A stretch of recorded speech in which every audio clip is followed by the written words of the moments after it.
In the early 1900s, the great and good at the Paris Opera buried an urn full of living voices, gramophone recordings of famous opera stars, to be disinterred after a century. When those urns were opened, mysterious recordings, similar to experiments done by Alexander Graham Bell at the Volta Laboratories in Washington, D.C. in 1881, were discovered. Who made them, and why? And who wrote the haunting music captured on this piano roll from the early 1900s? This podcast will investigate the mysterious happenings and turn of the 20th century Paris at one of its most popular cultural institutions, the Paris Opera, now the Palais Garnier. I'm Phil Donan, and with my colleague... We're going to use research, sound recording playback technology, and good old-fashioned detective work to try to find you the answers. Hello again, it's Phil Donan here. Thank you to everyone who's been listening and offering leads and tips. It helps us a lot that we have not only a dedicated listenership, but one that's so erudite and with so many esoteric interests. First off, we had an email query. What is a castrato? Well, no, it's not the kind of thing. It's not the kind of thing one finds easy to describe. Probably easier to tell you in face-to-face conversation. Well, I mean, maybe if it's not too old-fashioned, you could find it in a book about the history of opera. And what am I saying? You're just going to Google it, aren't you? Ooh. You may have noticed that I'm starting off this podcast on my own. My colleague Nemo is, at the moment, having to deal with some issues arising with her contract with the BNF coming to an end and having to find some new means to support herself in Paris and possibly earn new digs. So, if any of you are Parisian listeners and have your ears to the ground, don't fail to get in touch if you think you might have somewhere for her to stay temporarily. But she was insistent that we carry on because in the intervening time we have made progress in leaps and bounds since we debuted that beautiful organ music in that haunting parlophone digitised scan.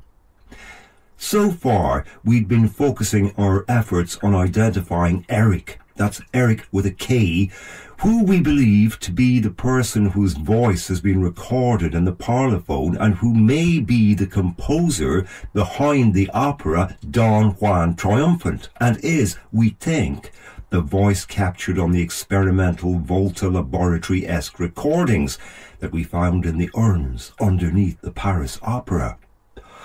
Whoa, my goodness, that's a lot to say. Anyway, Nemo suggested that perhaps we take a different tack as regards the other person identified in those recordings, the ones that were found in the Richelieu archives, I think. I can't really read my handwriting there. Anyway, this was the man who was identified as Daroquet. And what is a Daroquet? Well, it was one of our listeners who helped us with that one. Could you repeat that, please? Daroquet is a word for chief of police. So it's a title rather than a name. Well, obviously. Luckily for me, I was able to call in some favours with some people I used to work with at Glenullen, and I was able to set up an interview with Professor Shahzad, who is an historian and now teaches at AACL, the Academy of Asian Culture and Languages in London. Now, I must confess, I did not cut these interviews together. My colleague is completely responsible for that. I'm hopeless for that kind of thing. I just did the interview. Professor Shahzad, thank you for taking the time to talk to me today. You really could have gotten this information through email, you know. Could you tell me a little bit about Persia in the 19th century?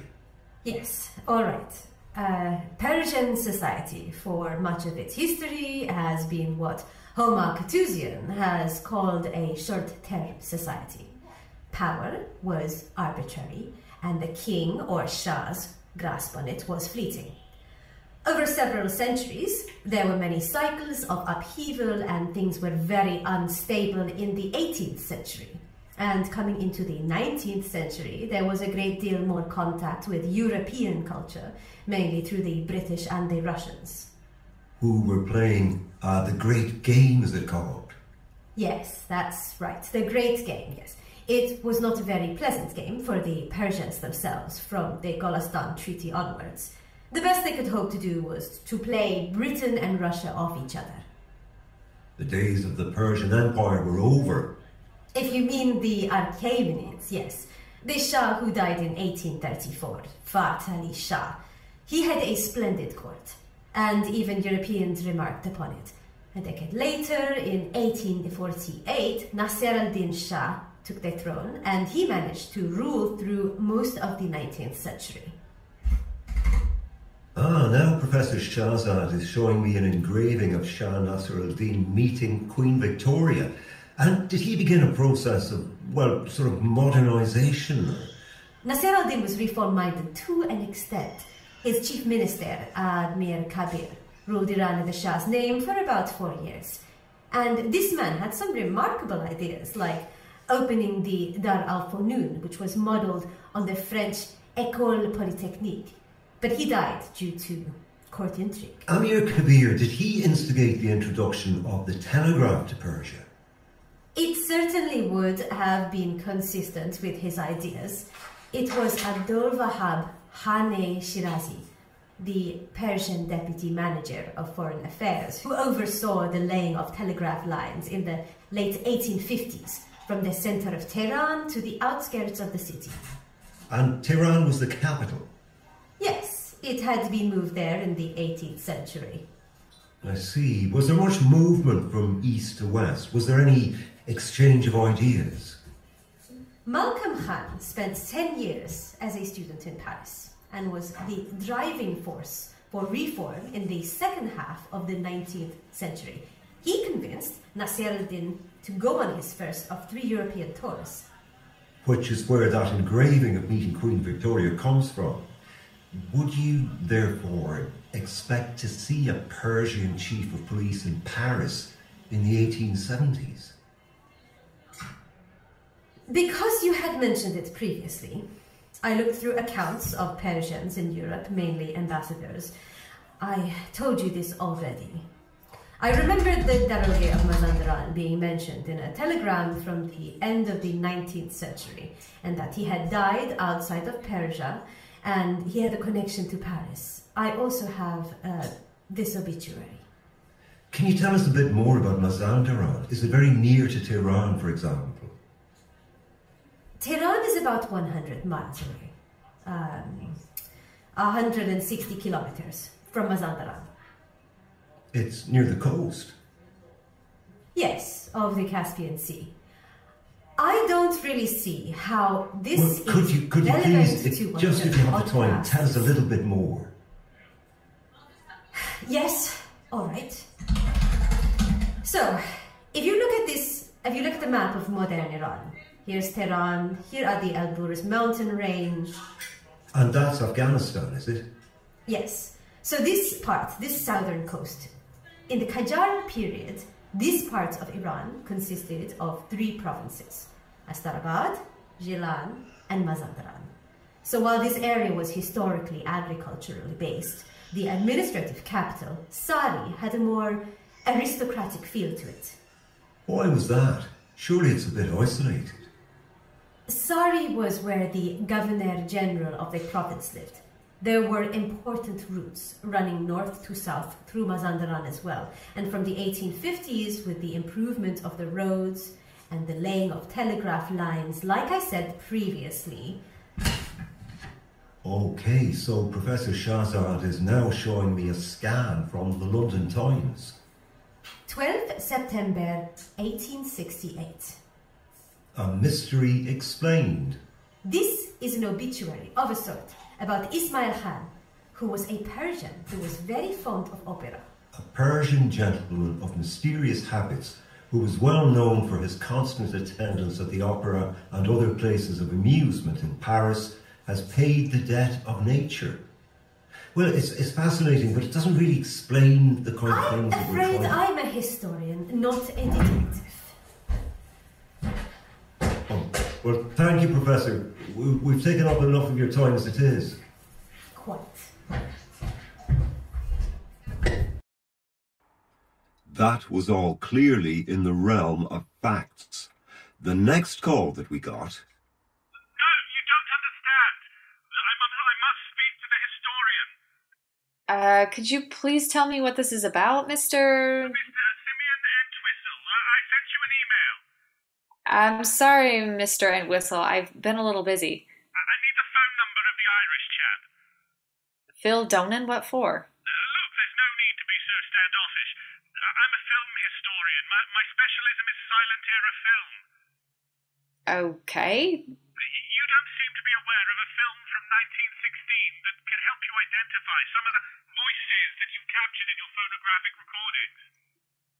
Well, technically, they're not phonographs. They're mostly recordings similar to the experimental ones Alexander Graham Bell was making at the Volta Laboratories in Washington, D.C. And Never mind that. The film is Das Phantom der Oper, and it will explain everything. Mr. Entwistle was normally based in London, but he was doing some research in Germany. Dr. Donan, thank you for getting in touch. At last.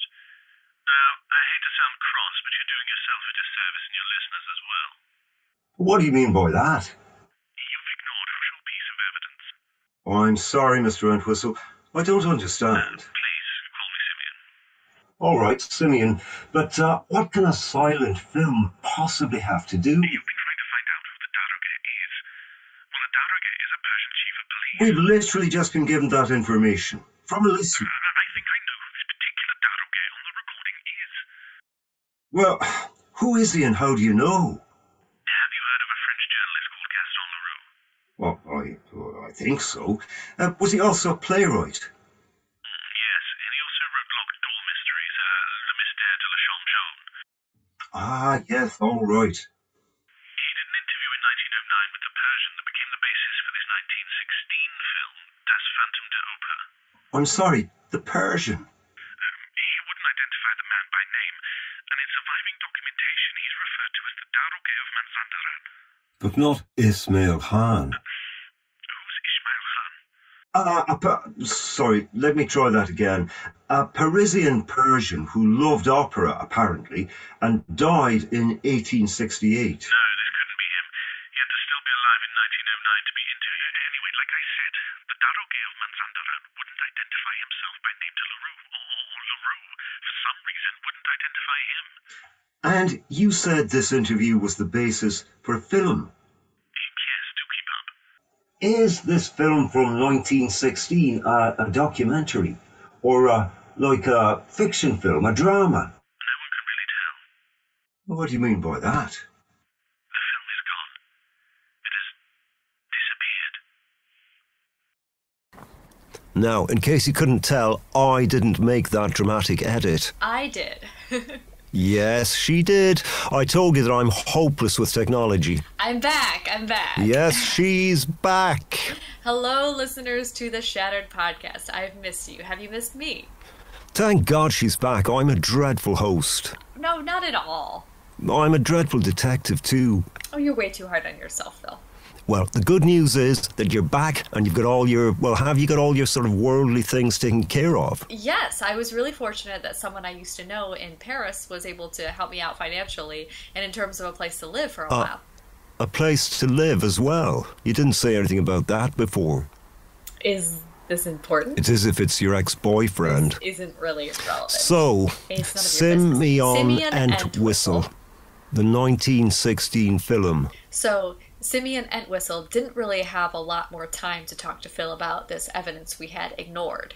But he graciously gave us permission to read on the podcast this report, which he wrote when he curated a season of silent film at the Castro Theater Film Festival. And I'm going to read it for you now. This 5-reel film, with script by Greta Schroeder and directed by Ernst Matre, tells the story of a master builder of an opera house who has installed mechanical and technological contrivances throughout the building for his own purposes. The prints are, unfortunately, lost to us, but suggest a romantic adventure. It was written based on notes from Gaston Leroux, the famous French novelist and journalist who reportedly interviewed the Persian chief of police, who had the events firsthand. Mr. Entwistle's conclusion is that the Daroche of Manzandaran, who was involved with this film, is the same person who was recorded on those Volta cylinders. Sometime in the 1880s. He would have been kind of old by 1909. You know, is there any reason why this film disappeared? What do you mean? Well, why does this one not survive and others do? It's pretty standard. That's what Simeon told me. A lot of silent film was lost. If a lot of copies weren't made at the time, and if the copies weren't taken very good care of, film, like sound recording, is a pretty fragile material when all is said and done. Which is surely why it's all the more remarkable that those phonographs buried in the bowels of the Palais Garnier still exist. Yes, without putting too fine a point on it, it's a miracle. Or they wanted to be found. That sounds like something a conspiracy theorist would say. Look, I've really got to go. It's 4 o'clock in the morning here. Don't you people ever sleep? I wish you all the luck in the world in tracing this. Do you think the film could still be out there somewhere? It's possible. But even if it was... What? It's ridiculous. I shouldn't have mentioned it. You can't leave it there. There's a rumor, a silly, unsubstantiated rumor from a less scientific age, that the film is cursed. Cursed? I can't be more specific than that. Are we talking about Tutankhamun's tomb cursed? There's just a stupid little rhyme. In German? In French, it goes, hésitez sur le haut qui, quand vous tenez bouche, effacez l'attention de la musique qui brûle. Be wary of the shadows that move as your head turns, and watch out for the music that burns.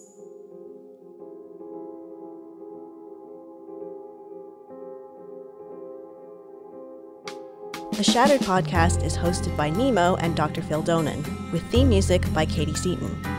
It is produced by Leslie McMurtry and is a lesser of Two Weevils production 2022.